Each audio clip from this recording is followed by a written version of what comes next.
Welcome to episode 5B of Climate, Trees, and Legacy. I'm Connie Barlow. Today is May 21st, 2017, and it's just a little bit after dawn. I had to get up here quickly because the winds are going to start howling. I'm at 9,400 feet in the Colorado Rockies. The sun, it would have raised over Pikes Peak over there had there not been some clouds. And Colorado Springs is just beyond there. This direction is north. And right off the edge of this bedrock outcrop of Colorado pink pegmatite, more than 1 billion years old, this rock. Right off the edge here is a relict population of Engelmann spruce. And we've been up in this area staying in the home of a friend of ours for about 5-6 weeks now. And this is the only place where I've found Engelmann spruce. It's on a north-facing slope. Engelmann spruce requires very cold temperatures. The spruce and subalpine fir are the highest trees that go up before you get to the alpine zone in the Colorado Rockies. Everything else around here is something other than spruce, and there's a little population here. So I'm recording this video as part of the climate series that I'm doing in forestry because it's already a relict population. That means it used to be a bigger population around here back when it was colder, and it's already shrunk down. And so this is baseline documentation. This is showing where it is as of 2017, and in a decade or two, somebody can come back here and compare how climate has shifted this little population here.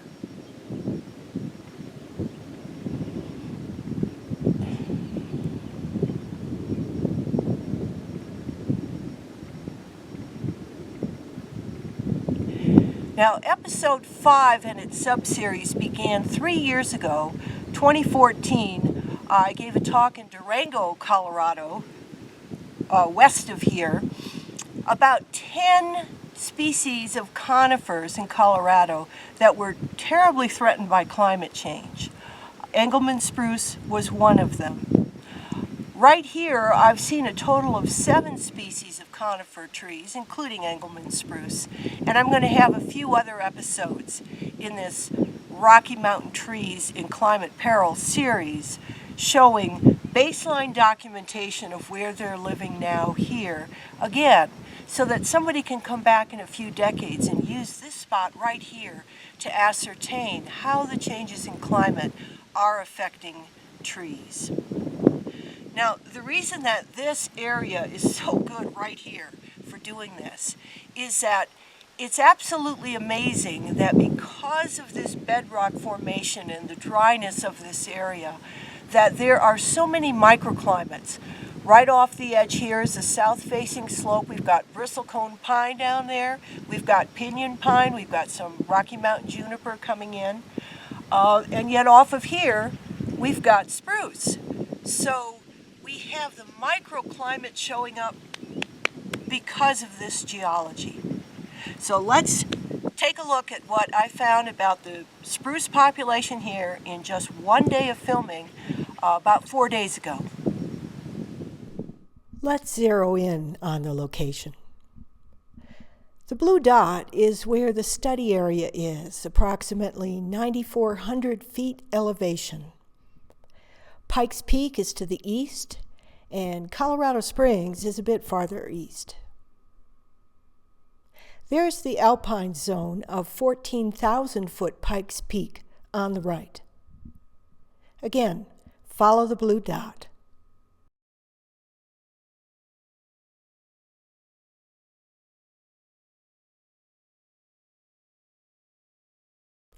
The X marks the north side of a dome of bedrock near the house, which is the only place where I found any spruce in the area.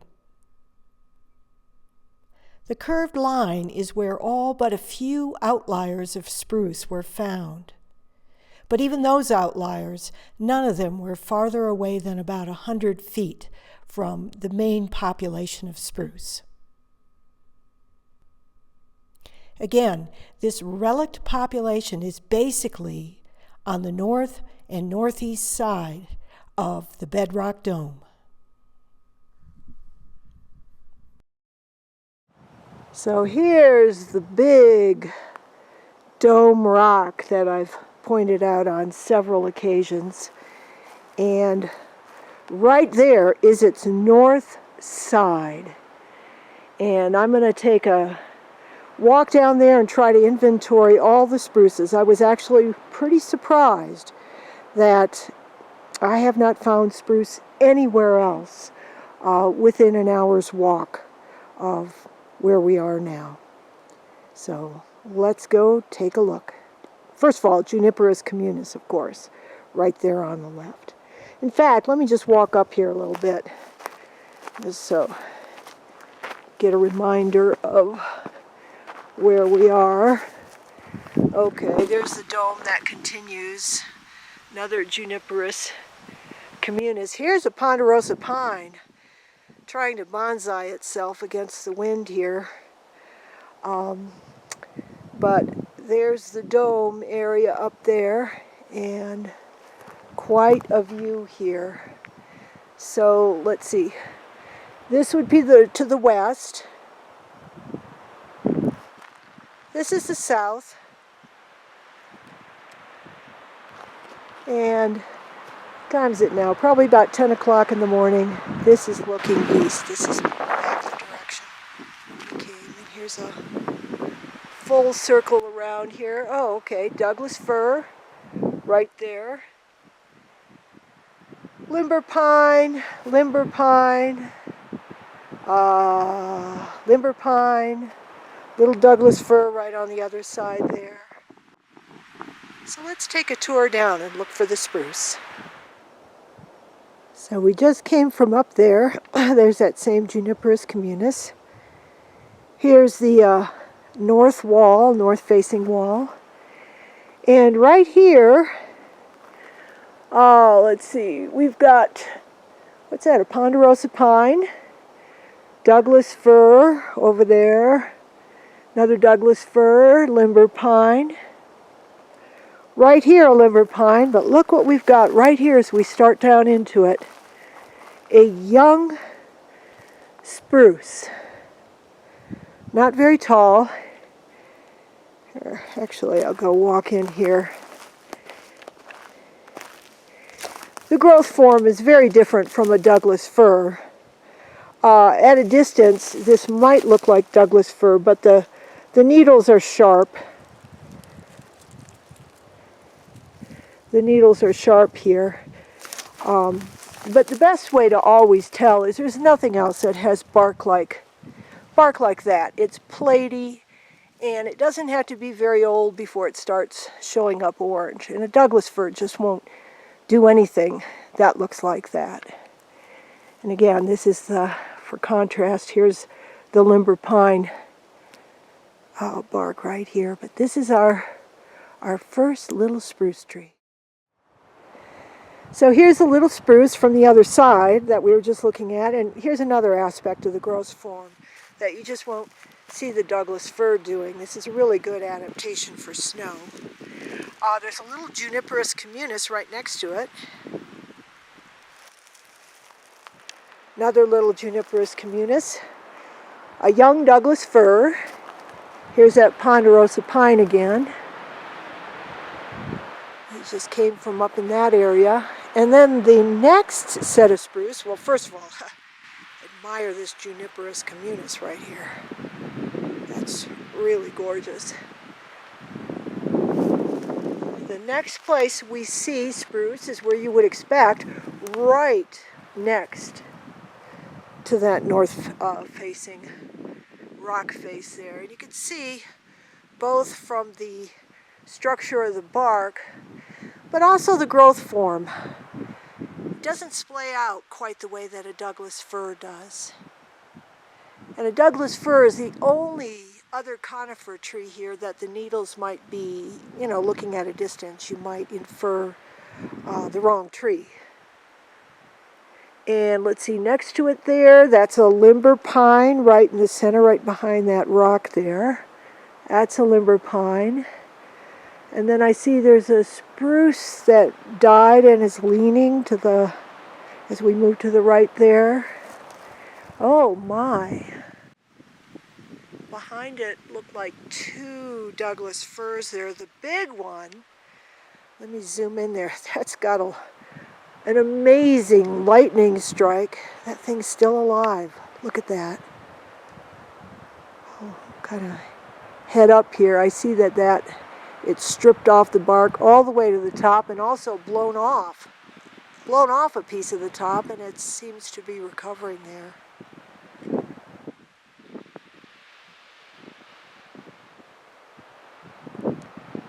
More Juniperus communis down there as well. See a little wet area on that rock there. Here we are up against those two spruces right next to the rocks, and Juniperus communis right next to it there, and continuing around by this limber pine and another one here. But the reason I also stopped here is a great place to see the cones of the spruce. They just don't have those little bird's feet, dinosaur feet, three bracts coming out of the scales. This is an Engelmann. I know that just simply because the blue spruce only grows further west in Colorado, as I recall, and also the blue spruce doesn't grow quite up as high elevations. We're at 9,400 feet here, and here looking up, still looks healthy. Still looks healthy. And let's take a view here down along the side of this rock so you can see how far it goes. Let's see what that little conifer is right in the center. This little conifer is a spruce. Its needles are sharp, and you know, once you get used to seeing them and you come up close, you can really see the distinction. Also, they've got little knobbies that come out when the needles finally pull off. The little knobbies stay, whereas on the Douglas fir, it's just smooth under when the needles fall off. Now this has got multiple tops in here. I don't know what that means for its health, but what I find interesting here, and for sure you can see from the bark of this one that fell, this was a spruce. It's dead now. But as I look over in this direction, I'm only standing about 8 feet from the rock wall. Here's some trees that died or were cut down, but nothing is replacing them in here. I don't see any little seedlings. And as I look off there, there's one little tree that might be a spruce. I'll take a look. But it wouldn't surprise me if this little relict population actually doesn't go out any farther than about 20 feet from this rock wall. So let's take a close look at that one little dark green evergreen that could be a spruce. Let's see what the bark shows. Look at that. The bark shows it is a spruce. Okay, so that spruce growing right next to looks like a limber pine. There's a bigger limber pine behind it. I would estimate that's about 60 or 70 feet from this rock wall. Here's this young one again. Let's take another look at that.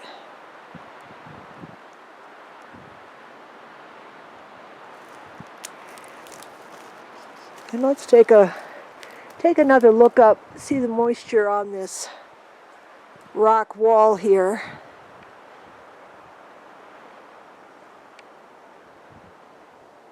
Here's a two spruce we were looking at, and right up there at the near horizon, that's where I started filming along here. This rock wall does not go for very long. Here's this gorgeous group of Juniperus communis.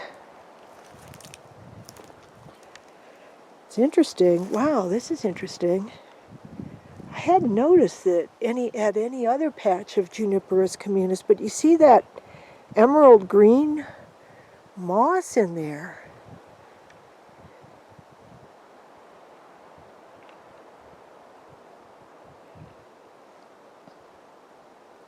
I wonder if that's only found when Juniperus communis gets to grow in a very shaded and therefore cooler area than some of the other places where I've seen it. But yeah, I don't recall seeing this moss before.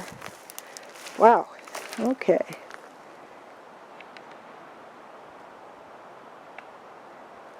And that view is pretty much west. So here's another Juniperus communis here. And let's take a look at what these series of trees are and also what we've got down there, and see how many spruce we can actually find in this last relict population from cooler times. Here's that young spruce I was just looking at, and I just wanted to pause here. First of all, you can see here's a really good view of the moss, even beyond. And here's another kind. This might be Polemonium. And another Juniperus communis here.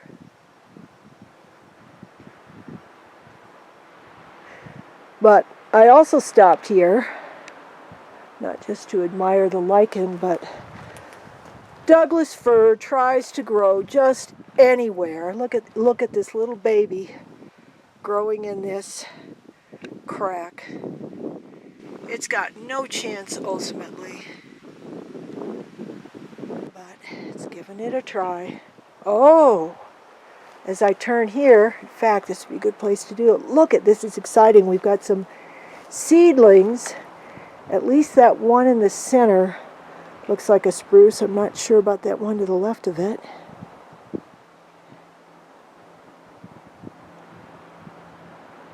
We'll go down and take a look there.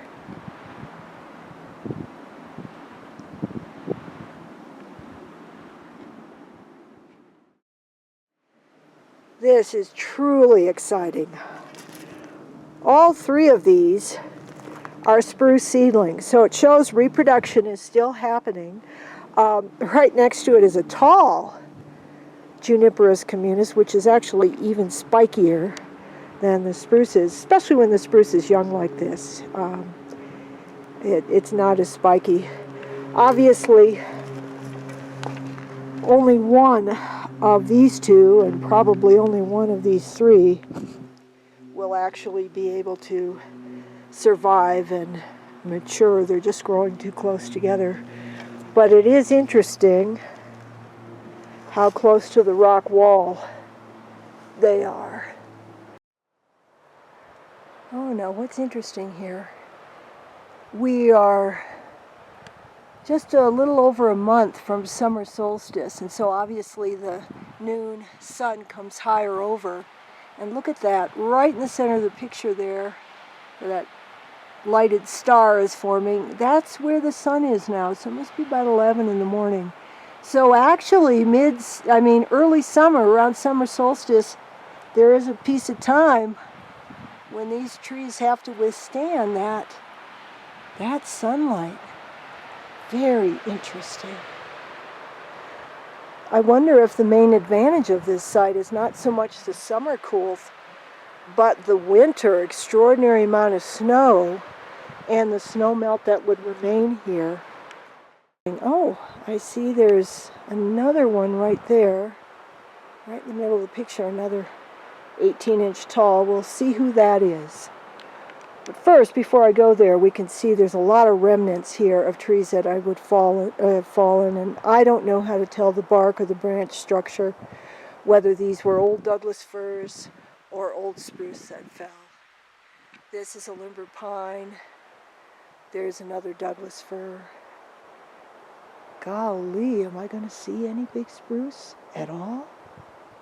This dead tree here still has the bark on it. So that's diagnostic spruce. And what's also very interesting is, let me see if I can capture this here. All along its trunk, signs of bark beetle. So Engelmann spruce are being hugely attacked by bark beetles as the climate warms and it can no longer fend them off. So now what's interesting about this, look at all the branches come out on one side. I don't know where, I'll have to look for where the stump was here, but this indicates to me that it was located very close to this rock wall when it was growing. Oh, this one's got bark on it too. Oh, ho, ho. Oh, diagnostic, look at that. This was a spruce too. And there's also sign of bark beetle right there in the center, right down there too. Oh, it's gotten more eroded over there. Other signs of bark beetle up there too. So this was a spruce that died. So there on the right, that's the down tree I was just looking at. The only thing is possible is it might have been growing right out of that area of this, looks like it's been leaning for quite a while, tree. So it would have put its branches out on the other side. This Douglas fir is quite happy to take over the place. Here's my hand for scale, so you can get a chance to see how big that is here. I'm going to go up there in a second and take a look. Actually, I don't need to. That's a Doug fir that went down. I can see from the bark that bark is Doug fir, not spruce. So you got a mixture of Doug firs, old big Doug firs and spruces that went down. But I wanted to pause here for a moment just because this is definitely a female Juniperus communis. Like all junipers, it has males and females on different trees, but this is some of the most I've seen. And look at the sun coming in here. I wonder if having sun really helps them with thinking they've got enough energy to make berries. Nope, this little one right there is a Douglas fir. Let's go up and see exactly where we are on the rock wall. And as I scoot over here, coming down, both of those were spruce that died. And I wonder if this tree fall had anything to do with their being injured and dying, or whether it was just like the other ones, bark beetles. Obviously there was a fire here. Could have been just a single tree lightning caused, or could have killed more trees in here. This is the healthiest little spruce I've seen. Right down there you can see that growth form where the branches will come right out at the soil line. Snow will be on top of that. This one also has an intact leader. So this could grow into a tall tree if the climate is okay enough and if it's got a good enough site here for water. That's exciting to see. There's a little spruce right there too. I examined it closely before I started filming. That is a spruce. Up there to the left, that's a little Douglas fir. And pull back for a second here because there's a spruce growing in an impossible place for it. Right up there. And we got a limber pine in front. Look at that little thing. If it knew how to bonsai, maybe it could last a little longer. Oh, what's interesting here is we look up. Right here is one of the, there's maybe 3 or 4 trees that are actually able to grow on the top there where water is kind of funneled through the rock to them. And they're all limber pine, and it looks like the dead ones too that had been growing are limber pine. Limber pine has the best bonsai capability of any of the, I think it's 7 conifers that I've noted here. So that's what you'd expect to find up there. So let's take a little view. Oh, now this is interesting. I remember from being here before this beautiful stump. And now that I'm attentive to looking at what kind of trees are here, you can see this has the spruce bark on it. Looks to me like it was quite a lightning strike. See that crack going through there, which is what you'd expect. There's a lot of lightning up here. So maybe this was lightning killed. I'll have to see if I can find the tree. But even if it was lightning injured, in fact, that's something I should remember. Just because I see bark beetles on an older tree doesn't mean it was climate. It could have been severely injured by lightning, and then the beetles came in for a double whammy, and that was the last straw. So I'll eventually take a look at that log and see what's there. Oh, okay. Let's take a look at what's over here. And look at this beautiful, oh, I'll walk right here right now. This is gorgeous. I remember seeing this before. Now, this could have been a lightning strike, I would imagine.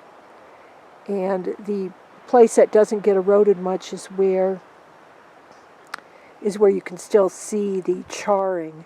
But it's possible, too, that it's, you know, the way that lightning can go and really get the roots and then cause some fires. It could have been internal.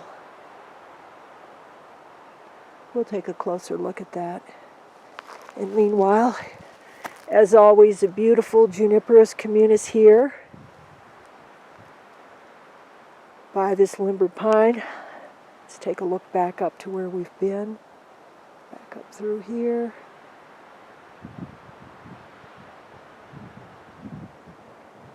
And I'll explore that area in a moment. I'd like to finish off with this area first, see if there's any other seedlings growing. So here's another look uphill of that beautiful little spruce I just filmed, and the charred log over here. I walked over here, and you see several young trees in there, and then a very small one just over the top of that rock. They're all, I already took a close look at them. They're all Douglas fir growing over there. And this, of course, is a limber pine.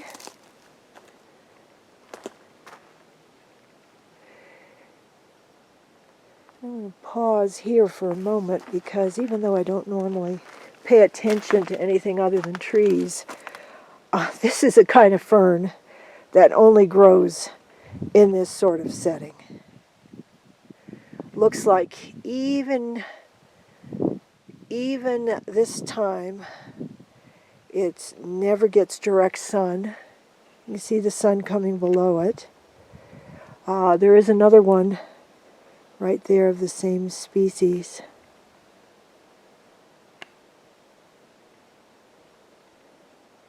I wonder if this is an evergreen fern. Here you get to see the fruiting bodies, and people can use that to diagnose what this fern is. That bark is definitely spruce, and that used to be a magnificent tree. What's interesting here, just look off to the left. See that? There's a stem there. And I don't think a Douglas fir can do that growth form. We'll take a look. I think that's a spruce. But there on the left in the sun there, at a distance, that looks like a Douglas fir to me. And here you can see this Douglas fir tree gets a lot of sun. Very happy. Typical growth form for a Douglas fir.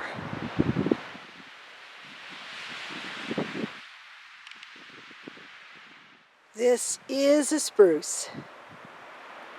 And look where it's growing out of.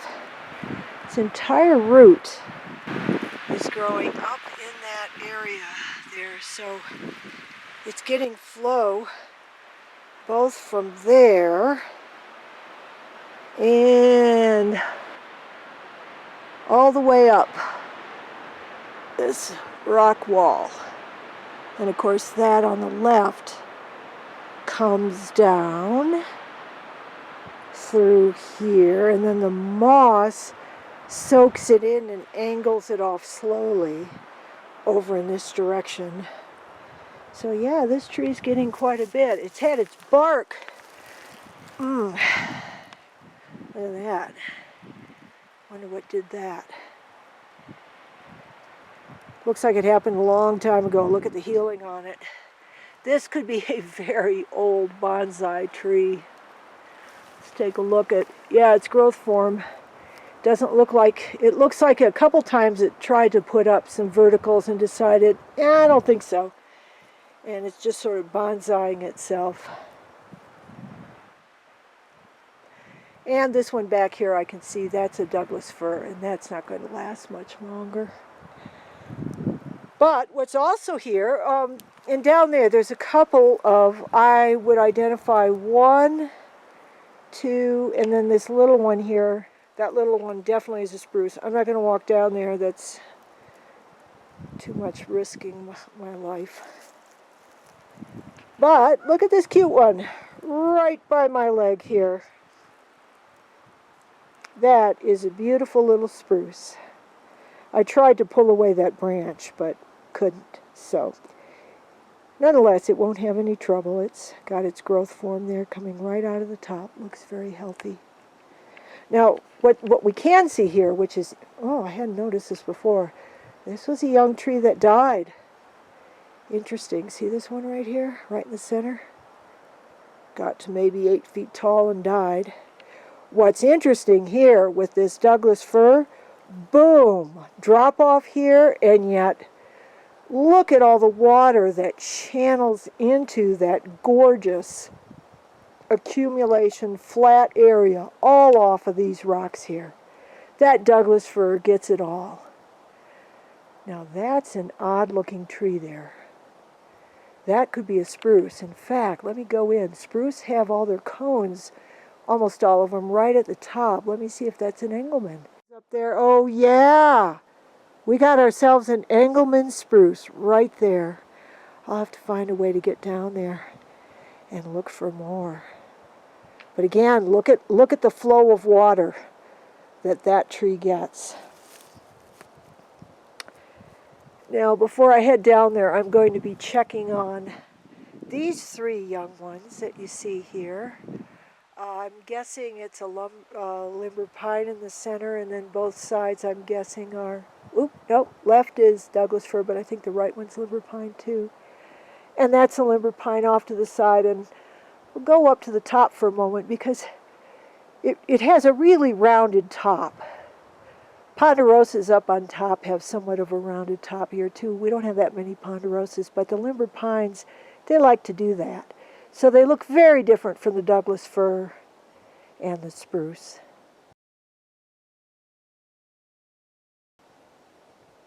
So let's go over and identify these young ones. Sometimes it's wonderful to be wrong. All 3 of these are spruce. And just look at how healthy this one is here. This is the one I guessed was limber pine because it was so full. All 3 of them have good leaders coming out. Terminals, that means they're going to grow, they're not going to bonsai, they're going to head up into the sky. And here's that beautiful Douglas fir I'd been looking at. But notice, once I got around, this is a dead spruce, hasn't fallen over yet. I'll look for signs of lightning, because I do have to get down. Ugh, I don't know if I can get down there. I might not be able to tell, but anyway, This is a spruce that died. I can't tell whether it's climate caused or lightning caused. But these three spruces here are quite beautiful. Now let me rotate around for a moment here. This is a spruce I saw at a distance. And I'll go over as close as I can get. And here's healthy double-stemmed limber pine. They often do that. And we got a baby limber pine growing right here. Let me show the base coming out right by that downed log. And another Juniperus communis there. Another limber pine. Wow, okay, there's the stump right there. This is a big tree that went down quite a while ago.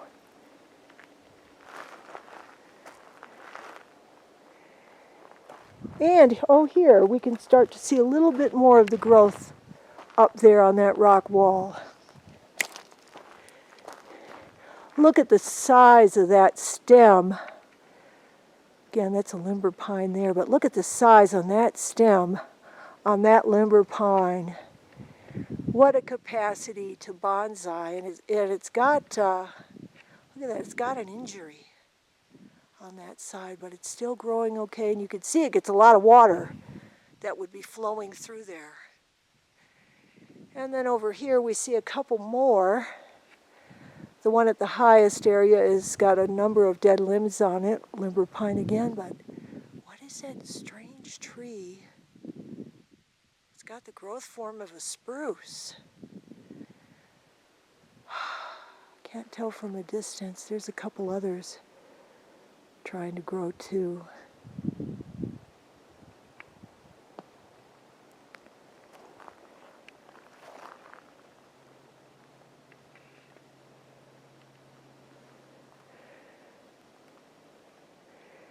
But I'll see what I can learn about what's in front here.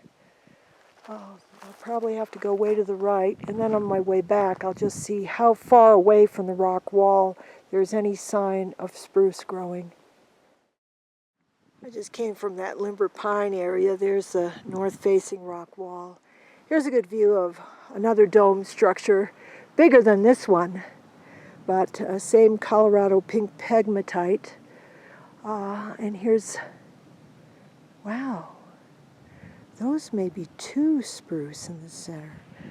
But I'm heading down this side here to try to walk around safely, but I paused for a moment here just because here's another down tree, and this one's got spruce bark and signs of beetle damage too in here. Let's take another view up. And another view back. Okay, I was just over there by these two dead trees and started down this path, just assuming I wouldn't see any spruce, but this is quite a gully in here. And accordingly, on this side of the gully, we've got another north-facing slope. And right here we've got a spruce, another spruce growing right next to it. Let's see, that one next to it maybe is about 12 feet tall. This one is maybe 20 feet tall. And I'll have to inventory these on my way back up. Yeah, I will do that. Right next to it is a limber pine. What's over there?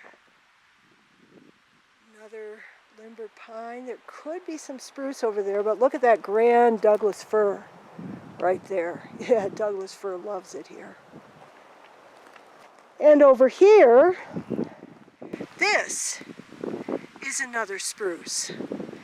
This little one here is a Douglas fir. I already took a look at it, and that one too over there. And right out in the sun on the edge of the rock, we've got what you'd expect to find. Whoa, limber pine, but look at right over here. That's a spruce. It doesn't look like it's thrilled to be where it is, but oh my gosh. Still alive. I'll have to take a close look at it. Because right here, this is the first spruce that I saw. In fact, let me zoom in again on those beautiful cones. Gorgeous clouds we've got today.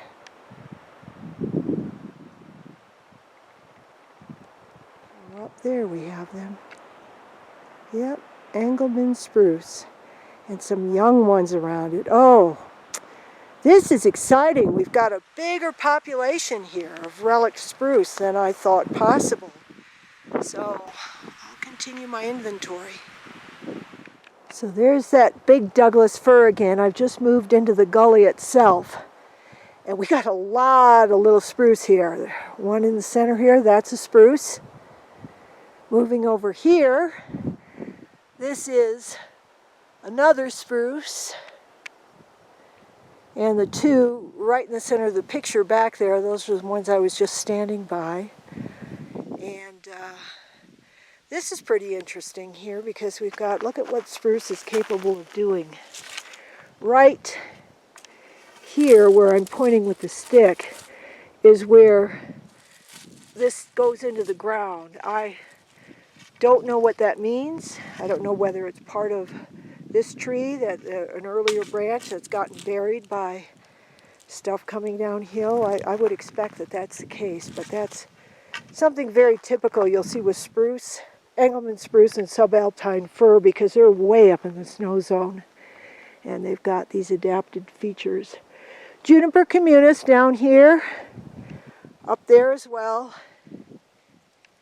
And as I turn around, we've got, that's definitely a spruce right there. Over here is definitely a Douglas fir, another Douglas fir there, and recognize what's happening here. It's about noon or so, and this is more of a south-facing slope here. What did I find there?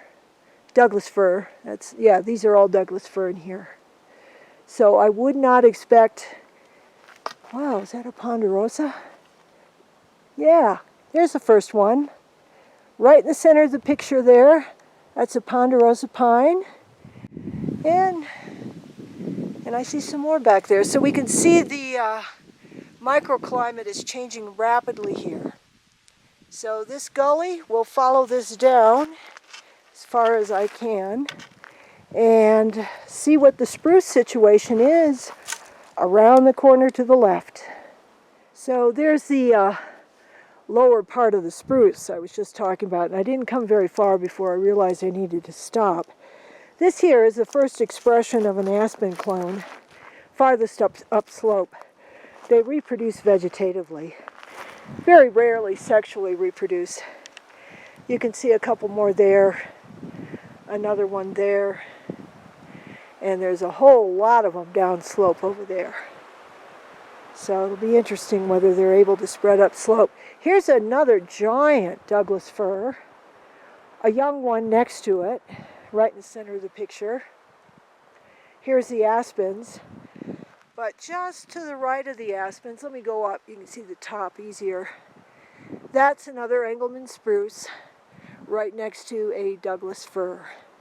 And again, that's growing right in the gully. So here's the aspen again, here's that spruce, and I just paused. Here's another aspen, and right alongside it, I just checked, that's a little 18-inch tall spruce.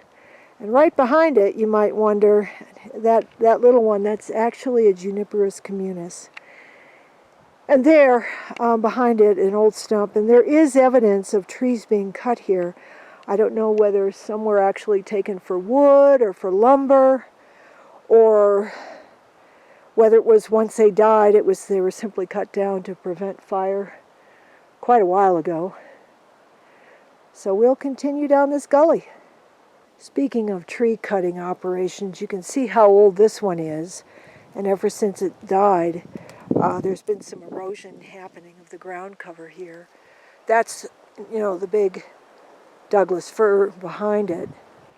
But here, this one's so long ago, obviously it's not a good chainsaw happening there.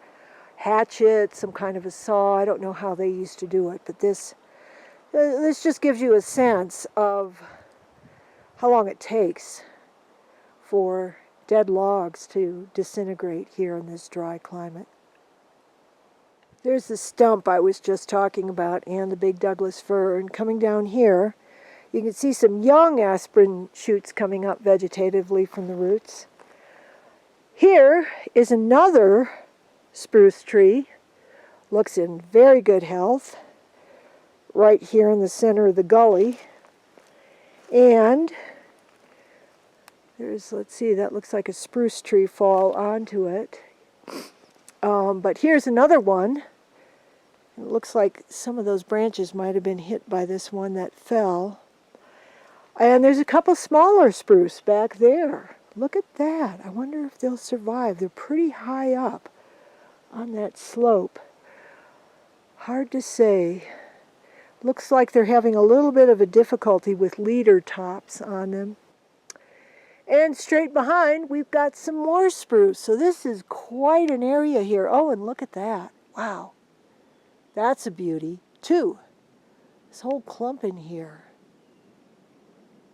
Again, right coming out of right in the center of the gully. We'll go down for a visit.